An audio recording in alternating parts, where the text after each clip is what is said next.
ओम शांति। आज 16 जून 2026 की बाबा की साकार वाणी है। बाबा कहते हैं, मीठे बच्चे, तुम अभी सच्चे सच्चे राजयोगी हो। तुम्हें राज ऋषि भी कहा जाता है। राज ऋषि माना पवित्र।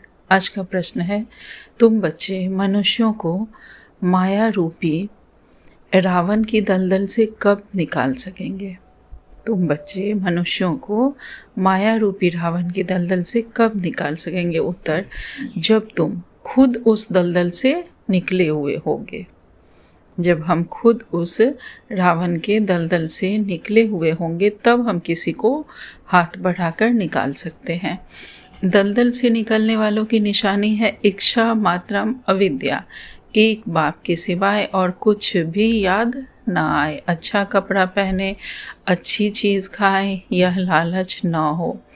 तुम पूरा ही वनवाह में हो, इस शरीर को भी भूले हुए। मेरा कुछ भी नहीं, मैं आत्मा हूँ। ऐसे आत्माभिमानी बच्चे ही रावण की दलदल से मनुष्यों को निकाल सकते हैं। आज का गीत है, तू प्यार का सागर है। ओम शांति।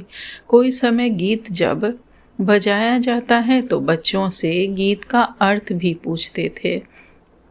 अब बताओ, तुम कब से राह भूले हो? कोई ने कहा द्वापर से, कोई ने कहा सतयुग से। जो कहते हैं द्वापर से भूले हुए हैं वे रॉन्ग हैं। सतयुग से राह भूले हुए हैं। राह बताने वाला तो अभी तुमको मिला है। सतयुग से ही हम परमात्मा को भूल जाते हैं और सुख भोगने लगते हैं। बाबा कहते हैं, सतयुग में राह बताने वाले को नहीं जानते हैं। वहाँ कोई बाप को जानते ही नहीं। गोया भूले हुए, अर्थात वहाँ भूल जाते हैं। भूलना भी ड्रामा में ही नोंद है। हमें भूलना ही है। अभी बाबा से हम ज्ञान लेंगे और सतयुग में बाबा को ही हम भूल जाते हैं। ये भूलना भी ड्रामा में नोंद है। फिर अभी राह बताने आए हैं। कहते हैं ना, प्रभु राह बताओ। हम सतयुग से लेकर बाप को भूले हुए हैं। बाबा प्रश्न पूछते हैं बुद्धि चलाने के लिए। यह ज्ञान ही निराला है ना। ज्ञान का सागर बाप ही है। बाबा सम्मुख समझाते हैं, ज्ञान का सागर, सुख का सागर मैं ही हूँ। तुम जानते हो, बरोबर पतित पावन भी एक ही बाप है। वह तो भक्ति वाले भी मानते हैं। पावन दुनिया है ही शांति धाम और सुख धाम। अब सुख धाम और दुख धाम आधा आधा है। यह तो बच्चे अच्छी रीति जानते हैं। बाप प्यार का सागर है, तभी तो सब उनको फादर कह पुकारते हैं। परंतु वह कौन है, कैसे आते हैं, यह भूल जाते हैं। 5000 वर्ष की बात है। बरोबर इन देवी देवताओं का राज्य था। सतयुग में है सदगति, फिर दुर्गति कैसे होती है? कौन बताए? बाप ही आकर समझाते हैं। द्वापर से तुम्हारी दुर्गति हुई है, तब तो बुलाते हैं। तुम समझते हो, यह कोई नई बात नहीं है। बाप कल्प कल्प आते हैं। अभी निराकार बाप आत्माओं को समझाते हैं। कोई भी अपनी आत्मा को नहीं जानते। ऐसे कभी कोई नहीं बताएंगे कि हमारी आत्मा में सारा पार्ट भरा हुआ है। ड्रामा को वह जानते ही नहीं। करके लाखों हजार वर्ष कहे, फिर भी ड्रामा तो है ना।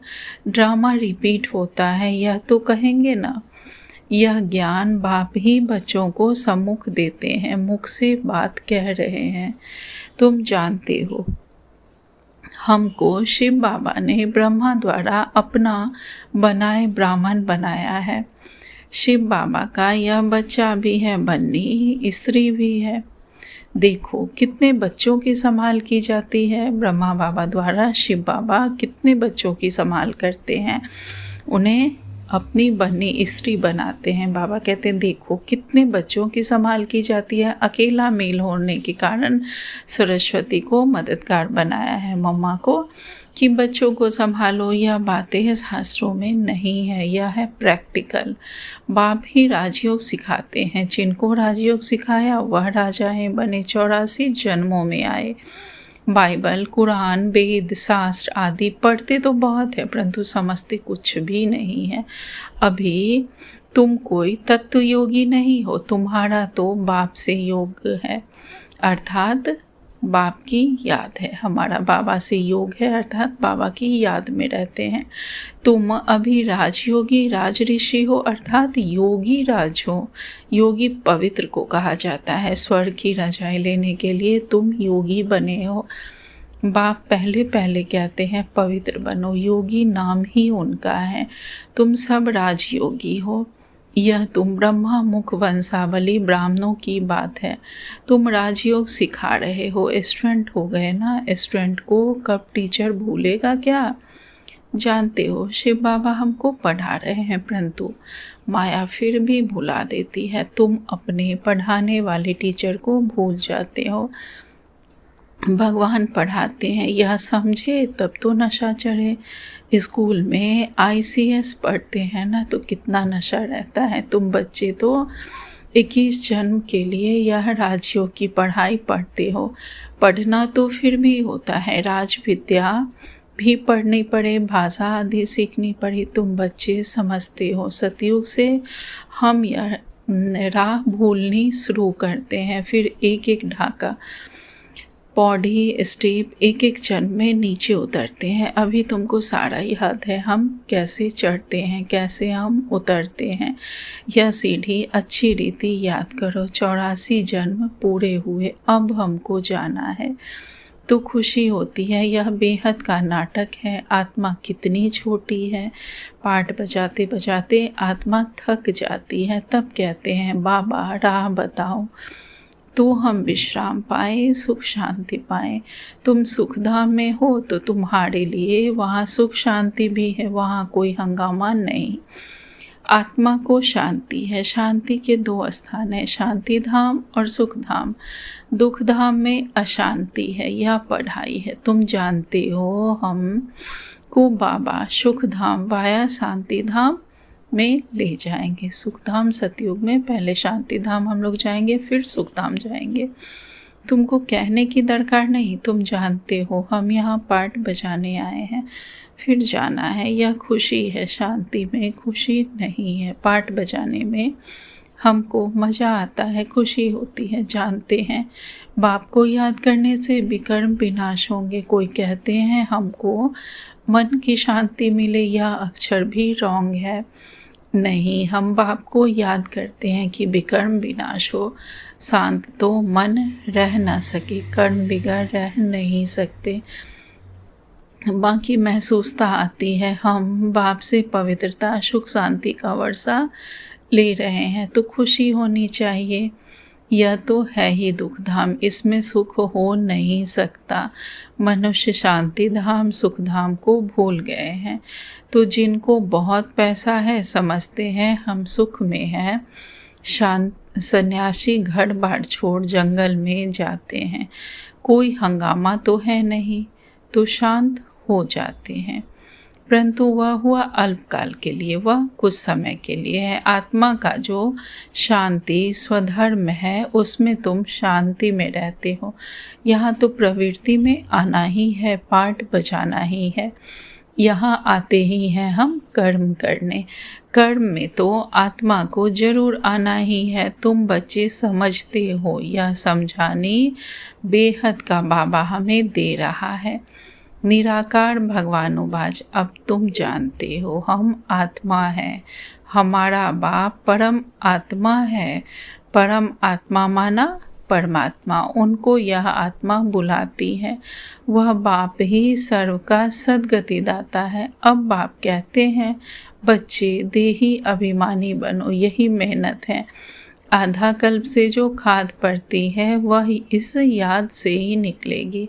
तुमको सच्चा सोना बनना है। जैसे सच्चे सोने में खाद मिलाए फिर जेवर बनाते हैं।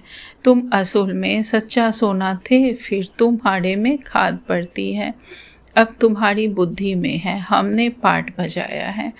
अब हम जाते हैं पियर घर। जैसे विलायत से जब पियर घर लौटते हो तो खुशी होती है, तुम्हें भी खुशी है। तुम जानते हो बाबा हमारे लिए स्वर्ग लाया है।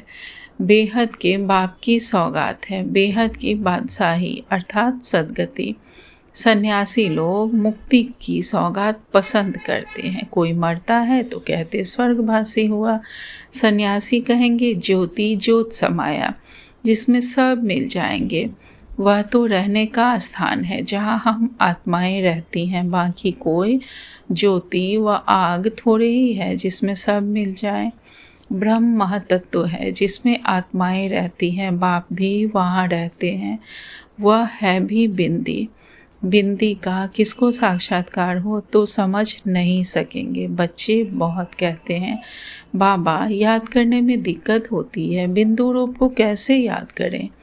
आधा कल्प तो बड़े लिंग के रूप में याद किया है, वह भी बाबा समझाते हैं। बिंदी की तो पूजा हो न सके, इनका मंदिर कैसे बनाएंगे। बिंदी तो देखने में भी न आए, इसलिए शिवलिंग बड़ा बनाते हैं। बाकी आत्माओं के शालिग्राम तो बहुत छोटे छोटे बनाते हैं। अंडे मिशल बनाते हैं। कहेंगे पहले यह क्यों नहीं बताया, परमात्मा बिंदी मिसल है। बाप कहते हैं उस समय यह बताने का पाठ ही नहीं था। अरे तुम ICS शुरू से क्यों नहीं पढ़ते हो, पढ़ाई से भी कायदे है ना। कोई ऐसी बात पूछे तो तुम कह सकते हो, अर्थात शुरू से ही हम क्यों नहीं आगे की पढ़ाई शुरू कर देते हैं। तो इसलिए धीरे धीरे बाबा सारा ज्ञान हमें बताते हैं।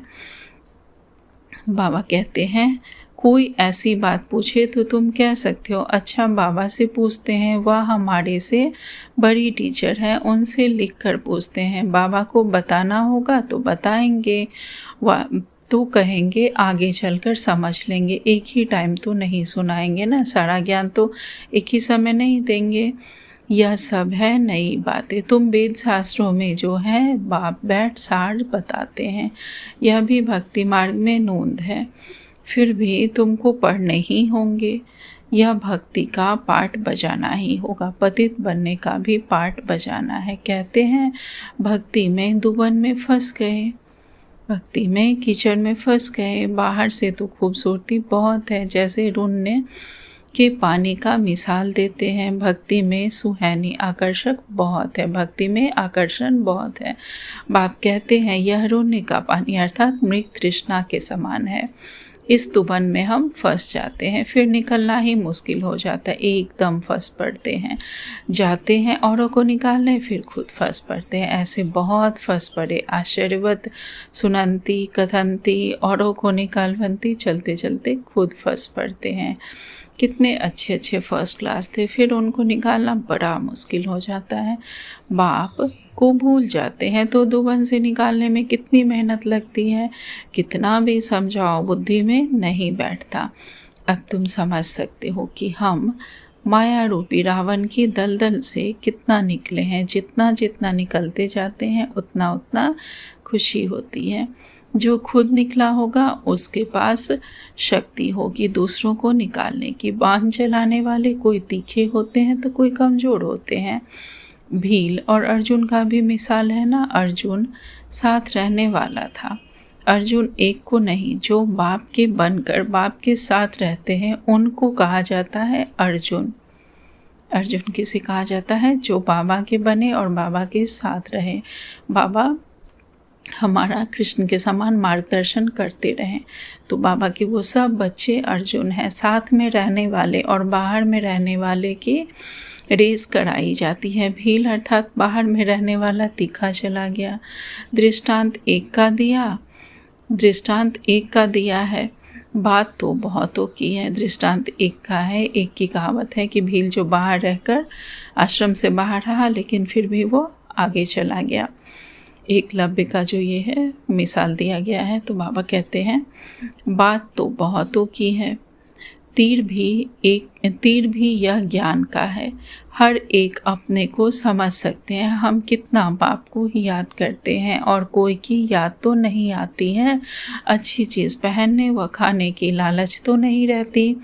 यहाँ अच्छा पहनेंगे तो वहाँ कम हो जाएगा। हमको यहाँ तो बनवाह में रहना है। बाप कहते हैं तुम अपने इस शरीर को भूल जाओ, यह तो पुराना तमो प्रधान शरीर है। तुम स्वर्ग के मालिक बनते हो। इच्छा मात्रम अविद्या।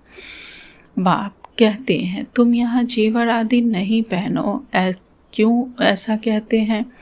इसके भी अनेक कारण हैं। कोई का जेवर गुम हो जाएगा तो कहेंगे बीके को देकर आई है, और फिर चोर चकार भी रास्ते में चलते छीन लेते हैं। आजकल मैया भी लूटने वाली बहुत निकली है, फीमेल भी डाका मारती है। दुनिया का हाल देखो क्या है। तुम समझते हो यह दुनिया बिल्कुल वैशाल्य है। हम यहाँ शिवालय में बैठे हैं शिव बाबा के साथ। यह सत्य है, चैतन्य है, आनंद स्वरूप है, आत्मा की ही महिमा है। आत्मा ही कहते हैं मैं प्रेसिडेंट बना हूँ, मैं फलाना हूँ, और तुम्हारी आत्मा कहती है हम ब्राह्मण हैं। बाबा से वर्षा ले रहे हैं। आत्म अभिमान में रहना है, इसमें ही मेहनत है। यह मेरा फलाना है, यह मेरा है, यह याद रहता है। हम आत्मा भाई भाई हैं, यह भूल जाते हैं। यहाँ मेरा मेरा छोड़ना पड़ता है। मैं आत्मा हूँ, इनकी आत्मा भी जानती है। बाप समझा रहे हैं, मैं भी सुनता रहता हूँ। बाबा कहते हैं पहले मैं सुनता हूँ, भल मैं भी सुना सकता हूँ, परंतु बच्चों के कल्याणार्थ मैं कहता हूँ तुम सदा समझो कि शिव बाबा समझाते हैं। विचार सागर मंथन करना बच्चों का काम है। जैसे तुम करते हो वैसे मैं भी करता हूँ, नहीं तो पहले नंबर में कैसे जाएंगे। लेकिन अपने को गुप्त रखते हैं। अच्छा, मीठे मीठे सिकिल्दे बच्चों प्रति माता पिता बाप दादा का याद प्यार और गुड मॉर्निंग। रूहानी बाप की रूहानी बच्चों को नमस्ते। हम सब रूहानी बच्चों की रूहानी माता पिता बाप दादा को याद प्यार गुड मॉर्निंग और नमस्ते नमस्ते नमस्ते। शुक्रिया बाबा, आपका पद्मा पदम शुक्रिया। धारणा के लिए मुख्य सार में बाबा ने पहली पॉइंट आज कही है, मेरा मेरा सब छोड़ अपने को आत्मा समझना है। आत्म अभिमानी रहने की हम सबको मेहनत करनी है। यहाँ बिल्कुल ही बनवाह में रहना है। कोई भी पहनने खाने की इच्छा से इच्छा मात्रम अविद्या बनना है। दूसरी पॉइंट, पाठ बजाते हुए कर्म करते अपने शांति स्वधर्म में स्थित रहना है। शांति धाम और सुख धाम को याद करना है। इस दुख धाम को अब हमें भूल जाना है। आज बाबा ने हमें वरदान दिया है विश्व कल्याणकारी भव। बाबा कहते हैं रूहाब और रहम के गुण द्वारा विश्व नव निर्माण करने वाले विश्व कल्याणकारी भव। विस्तार में विश्व कल्याणकारी बनने के लिए दो धारणाएं आवश्यक हैं, एक ईश्वरीय रूहाब, दूसरा रहम। अगर रूहाब और रहम दोनों साथ साथ और समान है तो रूहानियत की स्टेज बन जाती है। अगर रूहाब और रहम दोनों साथ साथ और समान है तो रूहानियत की हमारी स्टेज बन जाती है। तो जब भी कोई कर्तव्य करते हो व मुख से शब्द वर्णन करते हो तो चेक करो कि रहम और रूहाब दोनों समान रूप में है। शक्तियों के चित्रों में इन दोनों गुणों की समानता दिखाते हैं। इसी के आधार पर विश्व नव निर्माण के निमित्त बन सकते हो। आज का स्लोगन है, बाप के प्यार के पीछे व्यर्थ संकल्प न्यौछावर कर दो, यही सच्ची कुर्बानी है। और व्यक्ति सारे जितना जो स्वयं सरल होंगे उतना याद भी सरल रहेगी। जितना जो हर बात में स्पष्टता साफ होगा उतना सरल होगा। जो जैसा स्वयं होता है वैसे ही उसकी रचना में भी वही संस्कार होते हैं। जो जैसा स्वयं होता है वैसे ही उसकी रचना में भी वही संस्कार होते हैं। तो हर गुण के प्रैक्टिकल स्वरूप एग्जाम्पल बनो। अच्छा, ओम शांति। शुक्रिया।